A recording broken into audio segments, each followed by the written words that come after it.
Pozdrav svima dragi Nokia ljubci, ovdje je Marin s Nokia Mo bloga i sada ću vam predstaviti jednu izvrsnu aplikaciju za Windows Phone 8 uređaj.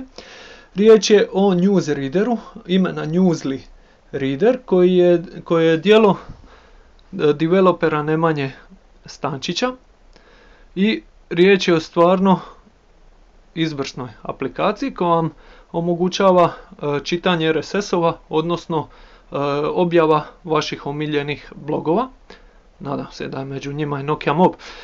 Dakle, aplikacija kad je prvi put otvorite će vam dati jedan uvod kako je koristiti, kako postaviti cijelu listu. Međutim, ja sam to već sad napravio i jednostavnim povlačenjem lijevo imate listu vaših omiljenih blogova na koje se jednostavno prebacujete samo naravno klikom prsta i čitate sve članke koji se onda tu nalaze. Aplikacija je vrlo jednostavna. Primjerice, otvorite članak jedan, on se jako brzo učitava i sad vidite, znači vi kad ga pročitate imate odmah u početku naslovnu fotografiju, tu možete članak podijeliti ako ste s njim sretni, onda možete također kliknuti reader da vas odvuče na samu stranicu bloga i to sve radi jako brzo. Ukoliko recimo primjerice želite ostaviti nekakav komentar i slično. Isto tako piše vam broj minuta koje provedete čitajući članak i možete se vratiti na početak, odnosno na onaj prvi blog. Zanimljivo, interesantno je napravljeno da recimo ako hoćete ići na članak prije, jednostavno povučete prstom i on vas odvede na članak prije. I sad ukoliko hoćete otići na sljedeći članak, samo nakon što pročitate članak povučete i tu vam pustite i idete na sljedeći članak. Kako je riječ o prvoj verziji, recimo sada ne podržava YouTube filmove, te će nadam se u sljedećim verzijama isto to podržavati. Tako vam možete direktno i tu pogledati dakle YouTube sadržaj, ali opet možete otići na puni sajt i onda tu kliknuti play i opet pogledati nekakav YouTube film koji vas zanima.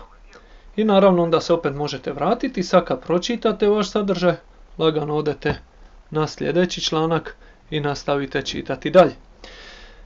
Dodavanje samih blogova je vrlo jednostavno. Dakle, jednostavno isto kao i prešaltavanje, kliknete na plus.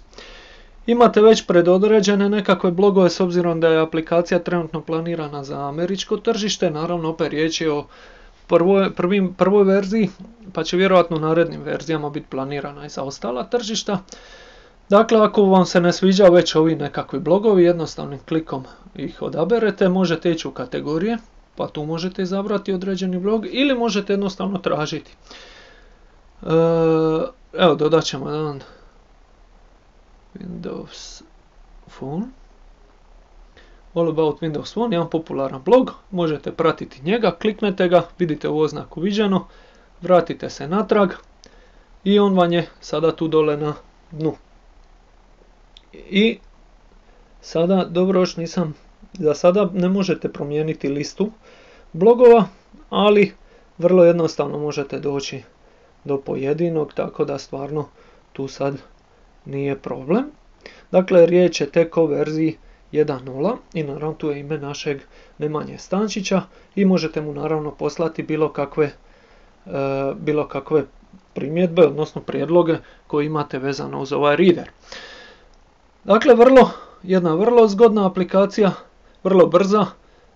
Naravno, riječ je tek o prvoj verziji. Doće još neke opcije, bilo bi dobro recimo da imate broj pročitanih, nepročitanih članaka, u prikazivanje YouTube filmova, ali opet i to nije loše, jer ovdje možete klikniti i otići direktno u blog, odnosno ići u web browser, što radi jako brzo, stoga nema nekakve potrebe možda za tim, ali eto, u drugim verzijama će možda doći. Isto tako da ima crnu pozadinu ili neke druge pozadine, dakle sve su to finese. I to bi vam ukratko bilo to. Dakle, Newsly Reader, svi odmah trk na Windows Phone trgovinu, pogledajte i malo koristite ovu izvršnu aplikaciju. Nas i dalje pratite, lajkajte i ako nisam spomenuo, a znam da nisam, ovaj video je snimljen sa Nokiom XL. Lijep pozdrav svima!